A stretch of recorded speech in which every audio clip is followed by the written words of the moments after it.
So this video is all about augmented sixth chords in popular music, where I try to show you that not everything you learned from a theory book is antiquated and irrelevant, but a lot of it is actually still used in the music industry today. You just need to know what to listen for. So in case you missed my previous video all about augmented sixth chords, here's a quick rundown of the easiest way to think about them. Step 1. Build a dominant seventh chord just a minor second above the dominant chord. In the key of C, the dominant is G, a minor second above G is A flat, so A flat 7 would be your augmented sixth chord.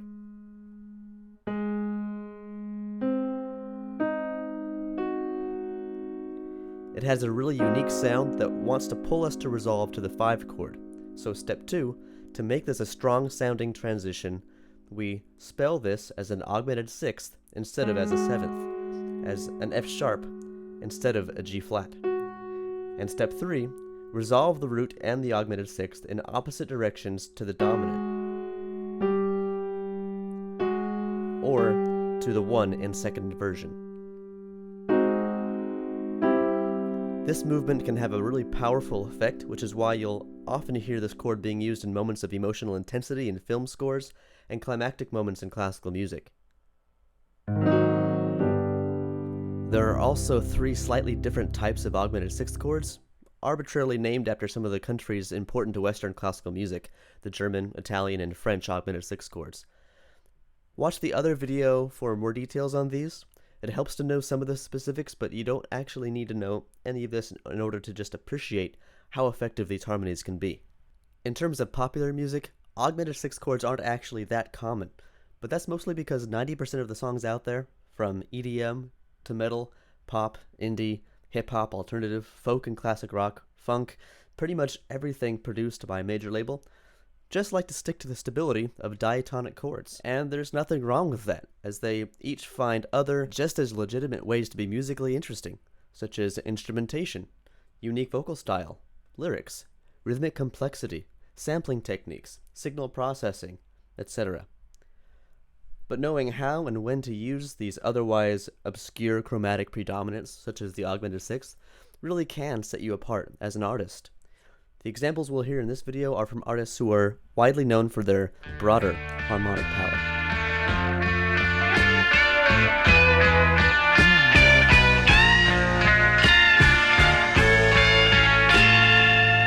But first, let's start with a couple simple examples. He kept her on a leash. He's not the kind of wheel you fall asleep at, but now she's dead, forever dead, forever dead, and lonely now. Come closer, look deeper.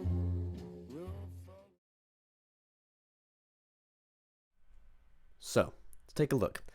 The way the German sixth is being used here is pretty typical when used in this bluesy kind of context.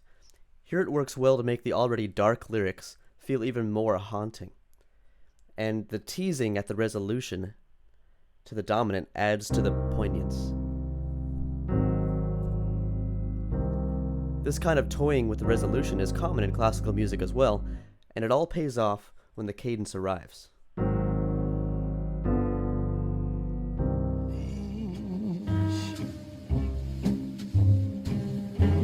He's not the kind of wheel you fall asleep at, but now she's dead,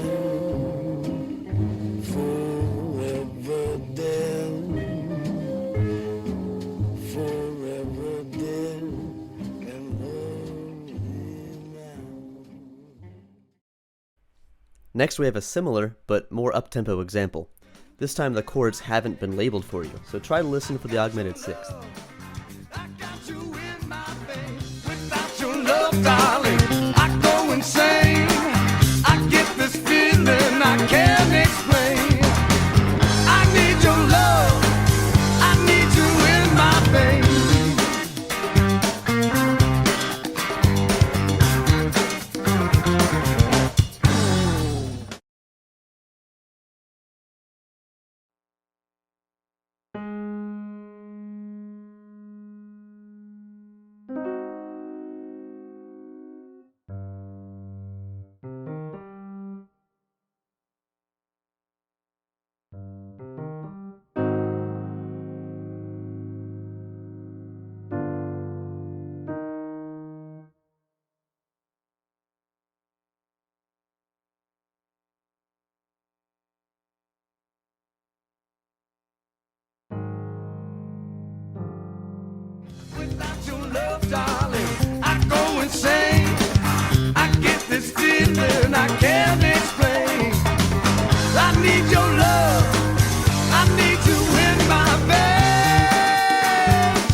So this song ends with these first 3 bars looping over and over again for 3 minutes straight.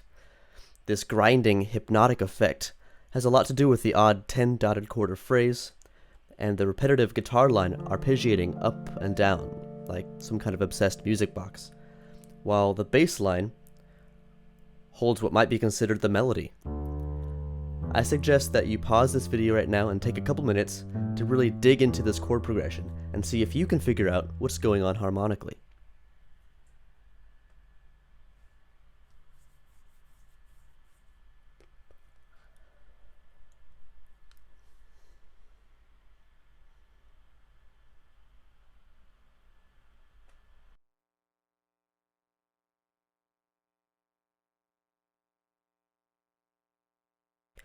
Okay, so let's analyze this.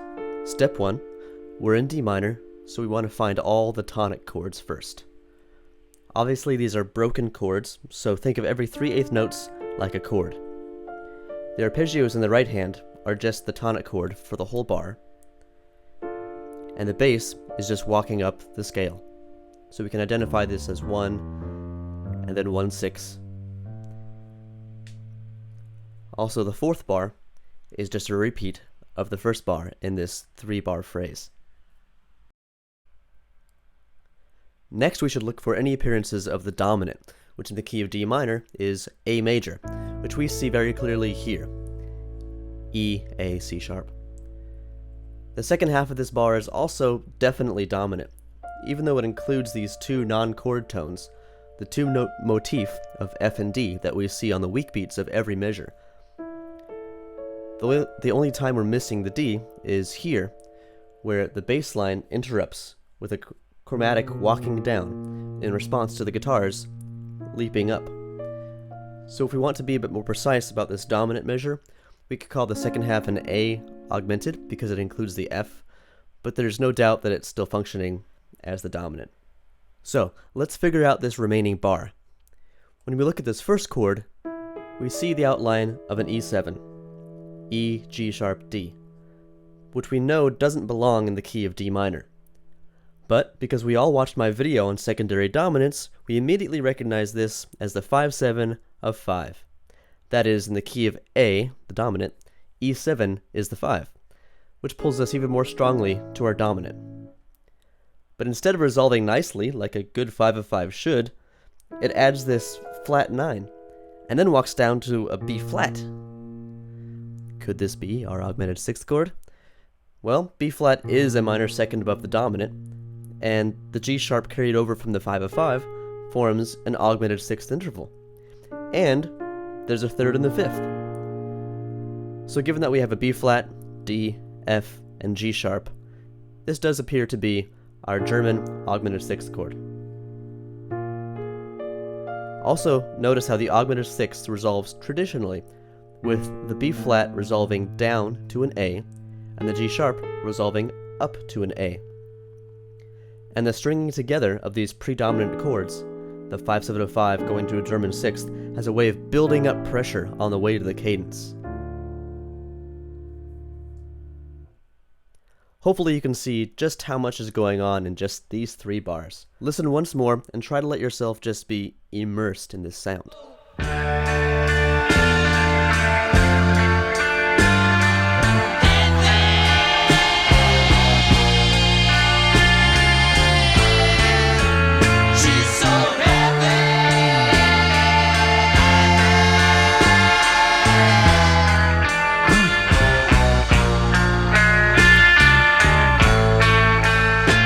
Example is my favorite, so before you try to analyze it, first just listen.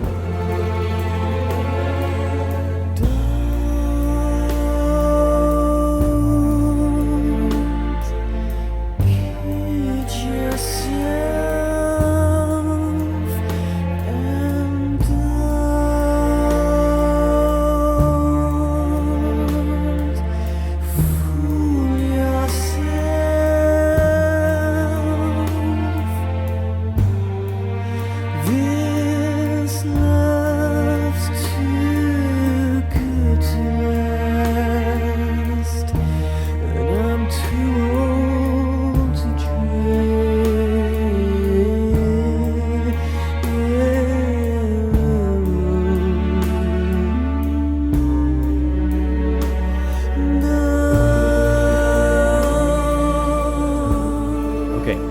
be a challenge for many of you, so start by just using the same steps we took before.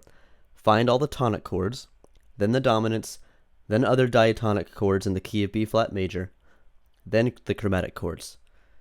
Just as a hint, the harmonic rhythm in this example is just one chord per measure.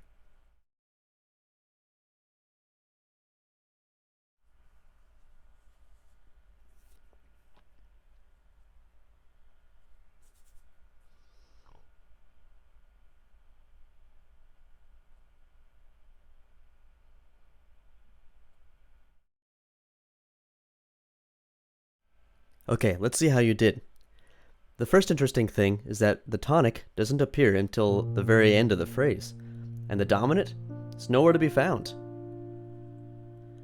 Well, okay, that's a little strange, but let's continue to the next step, locating the other diatonic chords. Starting with the phrase, we have G minor, which is our 6th chord, followed by G minor over F, which is 6, 4, 2. And then we have E flat, our only other primary chord in this whole progression. Since the remaining 5 bars contain accidentals, we know we're already in chromatic territory. So let's start by identifying the chords first, and then determining their function.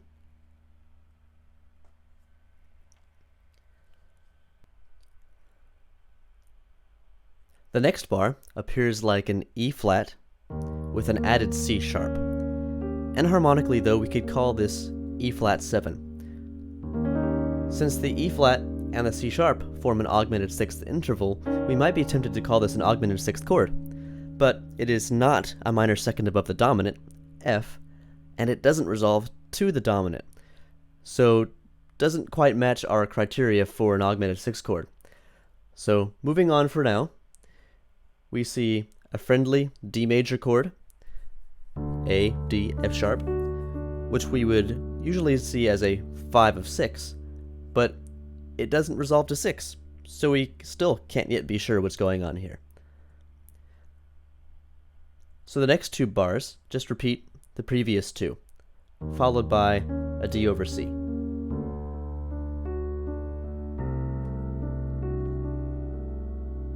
So what do we make of this? What do you do when things are just not making sense in your tonic key? First, never give up. We know it sounds good, which means there's a harmonic relationship there. We just need to figure out what it is. If you've exhausted the possibilities with respect to your tonic, now's the time to ask if maybe there's a temporary modulation to a different tonic going on. The most closely related key to B flat is the relative G minor. So let's just see if these chords could make more sense with respect to G minor instead of B flat. So we know that the dominant in G minor is D, and this D over C, since it's really a D7 and 3rd inversion, strongly suggests a dominant function. So let's call them 5 of 6, and the last one 5, 4, 2 of 6. As for the E flat 7s, it begins to make a lot more sense, since it is a minor second above the dominant D in G minor. So let's call them a German augmented 6th of 6. So this all seems to work theoretically, and this is music theory after all, but how do we test this theory? Easy. Let's hear what it would sound like if we actually did end this phrase on the 6 instead of the 1.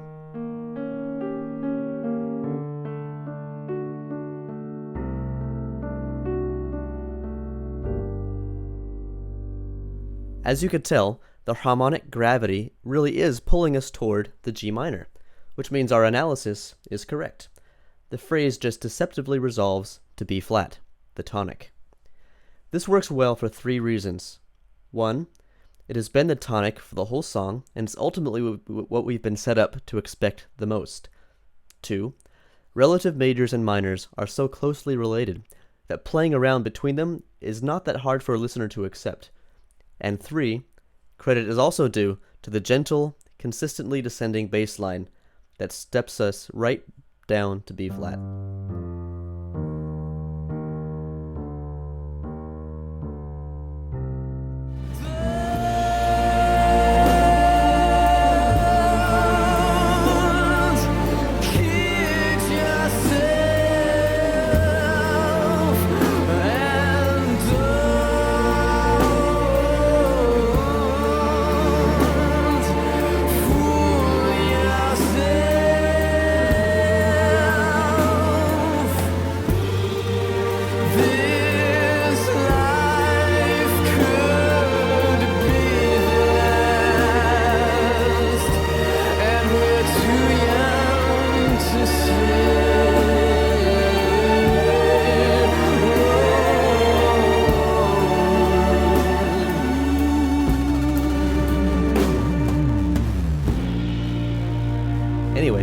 congrats on making it to the end of this video.